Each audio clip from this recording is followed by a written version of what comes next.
हूँ मानसी सुदर्शन। आप देख रहे हैं सिटी न्यूज। मैं आप सभी दर्शकों का करती हूँ स्वागत। अब बढ़ते हैं खबरों की तरफ। भारतीय किसान यूनियन की मासिक पंचायत स्थान Tikonia park Hemu colony park में समय 11 बजे पूर्व महिला जिला अध्यक्ष सुमन पांडे के नेतृत्व में संपन्न हुई। पंचायत का संचालन जिला प्रभारी रामजन वर्मा ने किया। पंचायत में 12 सूत्र ज्ञापन सिटी मजिस्ट्रेट को सौंपा गया तथा सभी समस्याओं का निस्तारण कराने का आश्वासन दिया गया।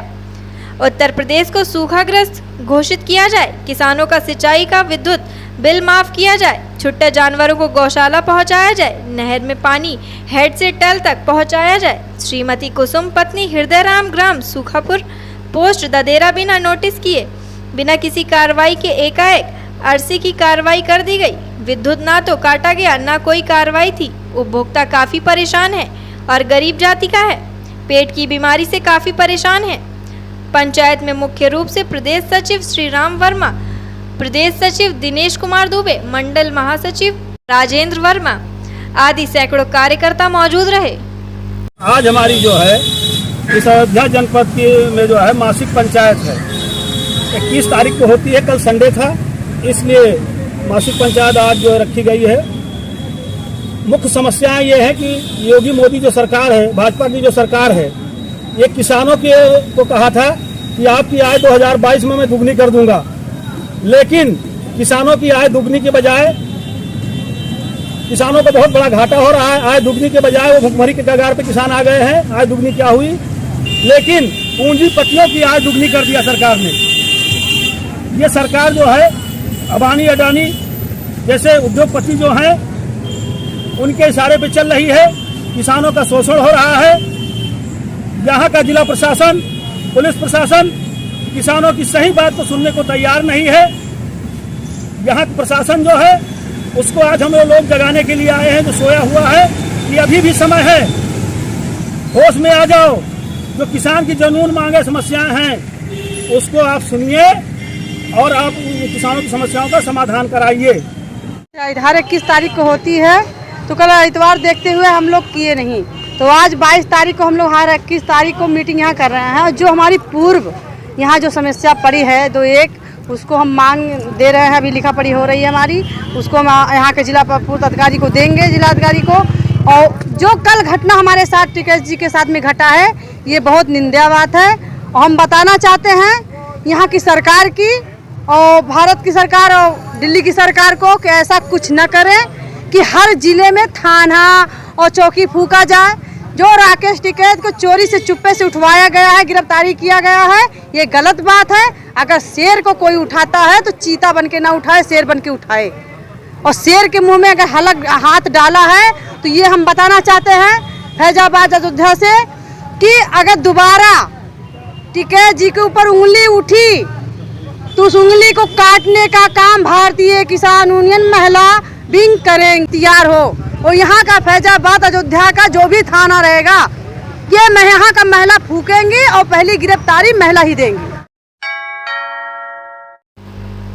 अयोध्या फैजाबाद यात्री सुरक्षा समिति के चेयरमैन और रेलवे के उच्च अधिकारी आज अयोध्या पहुंचे, जहां उन्होंने रेलवे स्टेशन का निरीक्षण कर जानकारी ली। समिति के चेयरमैन पीके कृष्णदास तथा रेलवे के उच्च अधिकारी अयोध्या पहुंचकर रेलवे स्टेशन का जायजा लिया। उन्होंने वेटिंग रूम, शौचालय तथा रेलवे स्टेशन पर बनी कैंटीन तथा यात्रियों की सुख सुविधा के बारे में जानकारी ली। उन्होंने मीडिया से बात करते हुए कहा कि प्रधानमंत्री नरेंद्र मोदी का ड्रीम प्रोजेक्ट है अयोध्या रेलवे स्टेशन जंक्शन। आज हम लोग उसी को मद्देनजर रेलवे स्टेशन का जायजा लेने आए हैं। उन्होंने मीडिया से बात करते हुए कहा कि निरीक्षण में उन्होंने सब कुछ सही पाया है। उन्होंने यात्रियों से भी बात की और टिकट घर पहुंचकर टिकट घर का भी निरीक्षण किया। निरीक्षण करने के बाद वह दिल्ली वापस लौट गए। यात्री सुरक्षा समिति के चेयरमैन पीके कृष्णदास ने आने की खबर से अयोध्या कैंट रेलवे स्टेशन और अयोध्या रेलवे स्टेशन को बिल्कुल चुस्त और दुरुस्त रखा गया और सफाई भी बेहतर नजर आ रही थी। पीके कृष्णदास ने प्लेटफॉर्म नंबर 1 और प्लेटफॉर्म नंबर 3 का निरीक्षण कर संतुष्टि जताई है।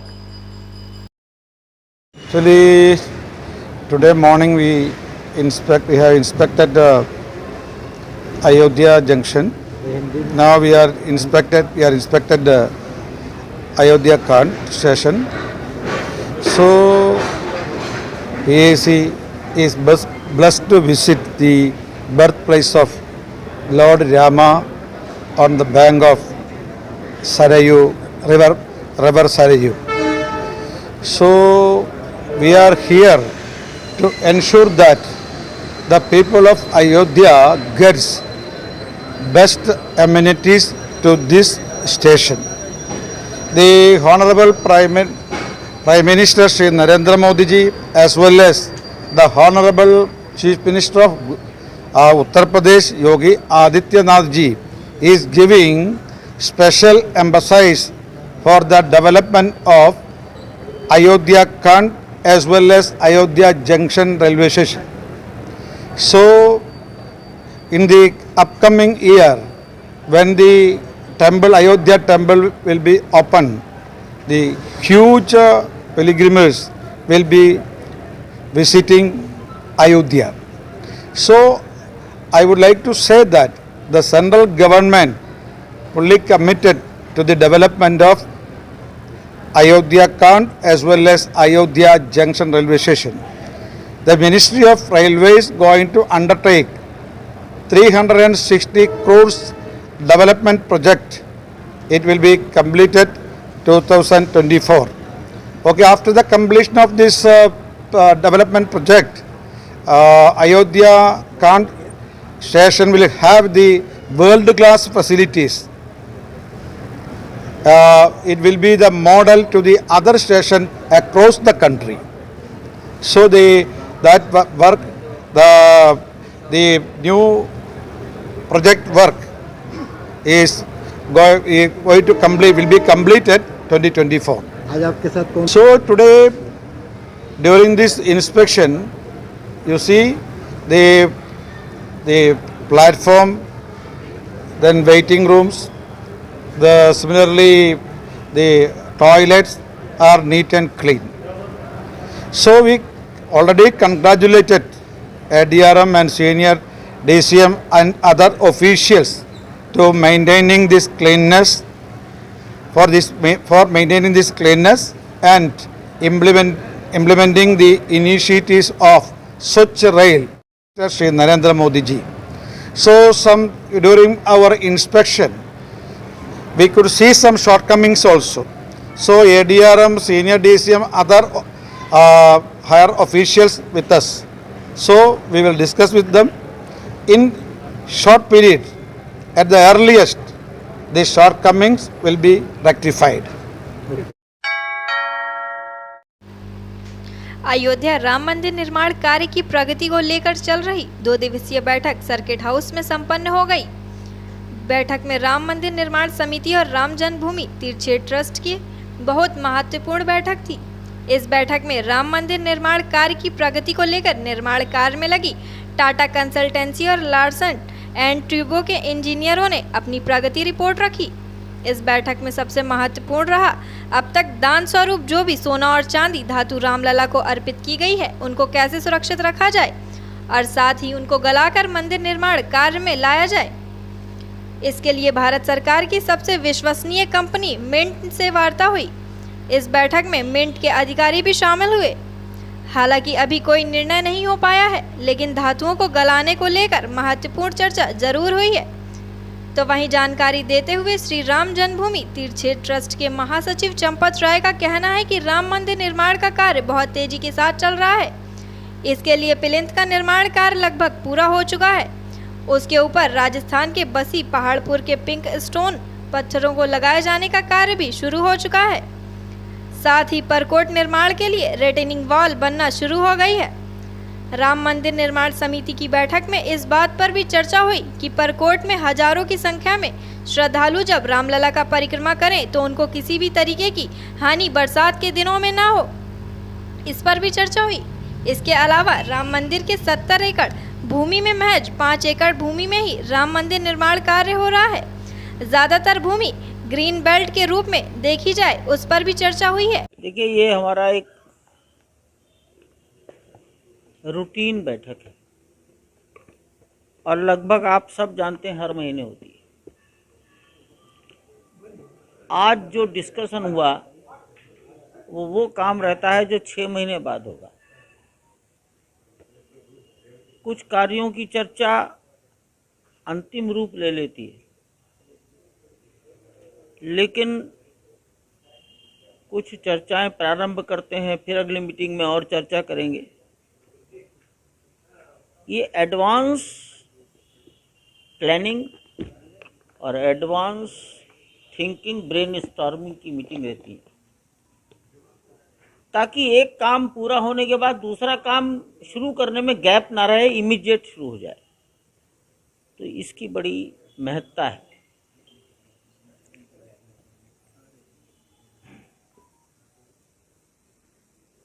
अभी परकोटा बनना है, तो परकोटे की डिटेलिंग हुई कुछ। अभी परकोटे का काम शुरू नहीं हुआ है। परकोटा बन जाएगा तो सड़कें कहाँ को बनेंगी, हरियाली कहाँ होगी, लैंडस्केपिंग में ये पार्क आप दिख रहे हैं, तो इसमें घास, पत्ती, फूल, ये सॉफ्ट वर्क है, सड़कों का हार्ड वर्क है। तो लैंडस्केपिंग पर चर्चा हुई। जिन्होंने लैंडस्केपिंग के काम को करना था या जिनसे किया जाना है वो आए, उन्होंने अपनी सब बातें बताई। एक दूसरी 2 दिन में ये भी हुआ कि जो मंदिर के पास चांदी आती है या धातु आती है, ये आखिर मंदिर अपने पास कब तक रखे। तो हमने, भारत सरकार की संस्था है मिंट, उसके अधिकारी आए थे अपने प्रपोजल लेकर, और उन्होंने अपनी सब विस्तार से अपने कामों के बारे में बताया। अभी निर्णय नहीं हुआ, लेकिन ये हुआ कि अपनी वार्तालाप चालू रखेंगे। और मिंट का काम ही सबसे विश्वसनीय है भारत सरकार में। जो सोने चांदी के सिक्के, मेडल बनाते हैं, उनके अपने धातुओं को गलाने के अपने अपने सिस्टम है। 2 किलो चांदी कम पड़ गई, कोई बात नहीं।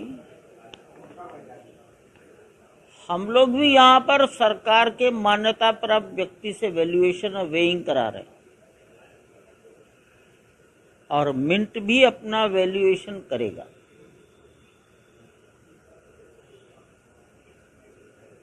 जब मिंट पूरा काम ले लेगा तो मिंट यहीं आएगा, यहीं वैल्यूएशन करेगा। इसलिए बहुत डिटेल चर्चा हुई। ये भी एक टॉपिक था, और ये जो चर्चा है now it is in process, chapter is open. एक तीसरी चर्चा हुई, लाइटिंग है। बिल्डिंग के अंदर की लाइटिंग एक विषय है, बिल्डिंग को बाहर से प्रकाशित करना एक दूसरा विषय है, जिसको आजकल आप बोलते हैं फसाड। फसाड माने फेस, चेहरा कैसा दिखेगा। दिल्ली में राष्ट्रपति भवन, पार्लियामेंट हाउस, तो उसमें दूर से लाइट फेंकी जाती है। इस पर काफी चर्चा हुई, और हमारे कुछ पॉइंट्स थे। कितना चमकाना, कोई नुमाइश का मैदान नहीं बनाना है। कितना काम पूरा हो गया अब तक और कब, कौन सा? तो ये विषय अभी तो मैं जो बातें हुई, अभी तो आप बात पूछ रहे थे, तो फसाड लाइट की खूब चर्चा हुई। और ये भी चर्चा आई कि जो अगर हम मंदिर को बाहर से प्रकाशित कराएंगे फसाड लाइट में, उसकी उपयोगिता क्या 365 दिन है कि त्योहारों के दिन 8-8 दिन करके है। ये भी एक ओपन डिस्कशन है, लेकिन ये एक विषय था। अगला विषय ये भी आया, मंदिर तो छायादार है, लेकिन मंदिर के बाहर परिक्रमा मार्ग, उस पर कोई छाया नहीं। उसको अपर प्लिंथ और लोअर प्लिंथ दोनों कहा गया। परकोटा छायादार है, तो जो छायादार नहीं है, ओपन टू स्काई है, और उसमें जनता परिक्रमा करेगी तो पैर जलेंगे। गर्मियों में इनसे बचाव की रक्षा कैसे करें। तो जो इस काम को करते हैं उन्होंने भी अपने प्रस्तुतिकरण दिए, फिर उसके हमारे सवाल जवाब हुए, ऐसा करने पर इसका क्या होगा, ऐसा करेंगे तो अमुक का क्या होगा। कितना काम हो गया और कितना कहाँ तक पहुँचा, कहाँ चल रहा है। तो कल मैंने कुछ फोटो रात को आप लोगों को भेजे हैं, वो 19 तारीख को लिए गए फोटो हैं और कल 20 तारीख को रात को मैंने भेजे हैं। रिटर्निंग वॉल का एक हिस्सा मैंने आपको दिखाया है। रिटर्निंग वॉल में मैंने एक जगह आपको फोटो भेजा है, उसमें जेसीबी से मट्टी भरी जा रही है, लेवलिंग हो रहा है। तो वो इसलिए दिखाया, जितना वाइट पोर्शन आपको दिख रहा है, जब उतने हिस्से में मट्टी भर दी जाएगी तो वहाँ से परकोटे का काम और रिटर्निंग वॉल को और ऊंचा करने का काम दोनों साथ साथ शुरू हो जाएंगे। ये चर्चा आ गई। परकोटे में कैसा पत्थर लगाएं, परकोटा तो परिक्रमा मार्ग है, उसमें जनता चलेगी और हो सकता है लाखों लोग चलें। कितना लंबा चौड़ा होगा? लगभग चारों दिशाओं में हो सकता है वो परकोटा 1 किलोमीटर हो जाए। तो जिस पर लाखों लोग चलेंगे उसकी मजबूती कैसी चाहिए। पैरों से घिसेगा, वर्षा के छींटे पड़ेंगे तो फिसलेंगे लोग, तो फिसल कर गिरेंगे तो हाथ पैर टूटेंगे। तो क्या चीज लगे, ये चर्चाएं हुई हैं और शायद इसी में दोनों दिन हमारे निकल गए। अयोध्या समाजवादी पार्टी के पूर्व मंत्री व मिल्कीपुर के विधायक अवधेश प्रसाद ने प्रेस वार्ता की। प्रेस वार्ता के माध्यम से मिल्कीपुर क्षेत्र की प्रमुख समस्याओं से मीडिया को अवगत कराया, जिसमें प्रमुख रूप से बारिश न होने के कारण सूखे की समस्या, जिससे किसान की धान की फसल की रोपाई नहीं हो पा रही है। छुट्टे जानवरों की समस्या के मामले को लेकर 25 अगस्त को शहर के गांधी पार्क में धरना किया जाएगा, जिसमें सपा के पूर्व राज्य मंत्री पवन पांडे, गोसाईगंज विधायक अभय सिंह, बीकापुर फिरोज खां गब्बर, रुदौली आनंद सेन यादव और सपा के कार्यकर्ता शामिल होंगे। धरने के माध्यम से महामहिम राज्यपाल को संबोधित ज्ञापन भी दिया जाएगा। मिल्कीपुर विधायक अवधेश प्रसाद ने बताया कि इस बार बारिश न होने के कारण धान की रोपाई नहीं हो पाई है और जो हुई है उसका भी छुट्टा जानवरों द्वारा नुकसान कर दिया गया है। आज भी हमारे क्षेत्र में सांडों का आतंक है। कल मिल्कीपुर के एक नवयुवक को सांड ने मार दिया, जिससे उसकी मृत्यु हो गई। मैं सदन में लगातार इन मुद्दों को मुख्यमंत्री के सामने उठाता रहता हूं, लेकिन सरकार मूक दर्शक बनी हुई है। आज मिल्कीपुर क्षेत्र में 75 से 80% नलकूप बंद पड़े हैं। पानी की टंकी का मोटर जल गया है। सूखे के समय उसका निर्माण नहीं हो पा रहा है। बिजली के ट्रांसफार्मर भी जल गए हैं, जो बदले नहीं जा रहे हैं, जिससे सिंचाई के लिए किसान अपने ट्यूबवेल नहीं चला पा रहे हैं। सरकार अमृत सरोवर की बात कर रही है और ग्रामीणों को पेयजल की दिक्कत हो रही है। हमारी सरकार से मांग है कि ग्रामीण क्षेत्रों में इंडिया मार्क 2 हैंडपंप लगवाए जाएं, जिससे पेयजल की समस्या का समाधान हो सके। जितने ट्रांसफार्मर खराब हैं, सरकार उसे 48 घंटे में सही कराए। गांव के सूखे तालाब में पानी की व्यवस्था करें, जिससे पशु पक्षियों को पानी मिल सके। आज ग्रामीण क्षेत्रों में मनरेगा के मजदूरों द्वारा कार्य नहीं कराया जा रहा है, बल्कि जेसीबी से खुदाई कराई जा रही है। इस समस्या का भी समाधान हो। हमारी मांग पूरी ना हुई तो सूखे की समस्या को लेकर हजारों की संख्या में लखनऊ तक पैदल मार्च करेंगे, जिसमें सभी अध्यक्ष और चुने हुए प्रतिनिधि भी शामिल होंगे। इस समय किसान बहुत संकट में है। बरसात नहीं हुई है और जो हुई ना के बराबर हुई है। किसानों की फसल मुश्किल से 30% भी धान की रोपाई नहीं हो पाई और जो धान की रोपाई हो पाई है वो भी किसान जो है सांडों से, छुट्टा जानवरों से नहीं बचा पा रहा है। तो और ऐसी स्थिति में जब प्रदेश में सूखा पड़ा है तो राजकीय नलकूप, पूरे प्रदेश की बात तो मैं नहीं कर रहा हूँ, फैजाबाद में 80 और 85% राजकीय नलकूप बंद पड़े हैं। ट्रांसफार्मर 80-85% जले हुए हैं। महीने 2-2 महीने के हैं। लोग इतना करते हैं लेकिन आज तक नहीं मिल रहे। और यही नहीं, अगर किसी का बिजली का बिल बकाया है 100, 200, 200 रुपये, 400, तो उनके कनेक्शन काटे जा रहे हैं और वसूली की जा रही है।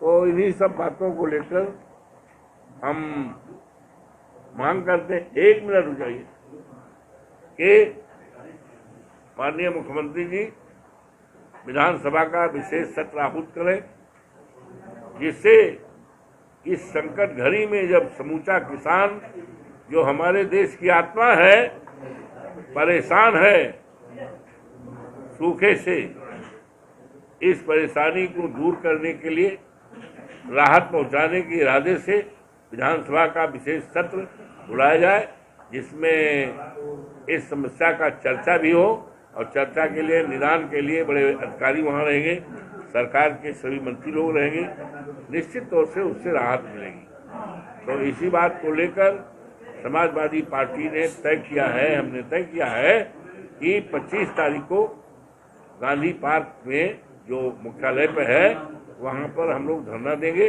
और धरना के माध्यम से महामहिम राज्यपाल जी को ज्ञापन देंगे, जो जो कठिनाई है और जिन कठिनाइयों को सॉल्व करने के लिए हम ज्ञापन देंगे।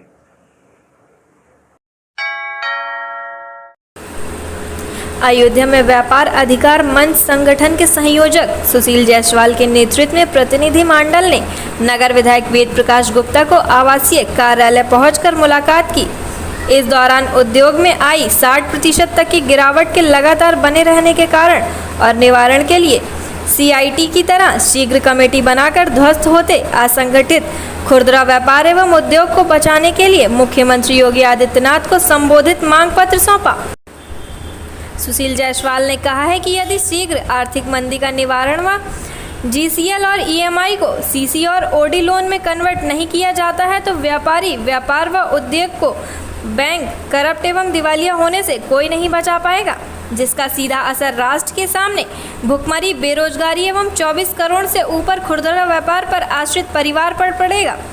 वहीं विधायक वेद प्रकाश गुप्ता ने सभी समस्याओं को संज्ञान में लेते हुए मुख्यमंत्री, वित्त मंत्री एवं प्रधानमंत्री नरेंद्र मोदी को अवगत कराने का प्रयास के साथ ही मुख्यमंत्री से संगठन के प्रतिनिधि मंडल की इस गंभीर समस्या पर वार्ता कराने का भी आश्वासन दिया है। 5 महीने से प्रदेश और देश का व्यापार में 40 से 60% की पूरी तरीके से गिरावट देखी जा रही है। व्यापारी समस्याओं का सामना कर रहा है और यदि ये समस्या आने वाले समय में कुछ महीने और बनी रही तो व्यापार और व्यापारी पूरी तरीके से प्रभावित हो जाएगा, दुष्प्रभावित हो जाएगा, उसका कारोबार छिनने के कागार पे है, बंद करके बैंक करप्ट होने की स्थिति में व्यापारी पहुंच रहा है, उद्योग पहुंच रहे हैं। इसलिए ये मांग हम लोग कर रहे हैं कि एक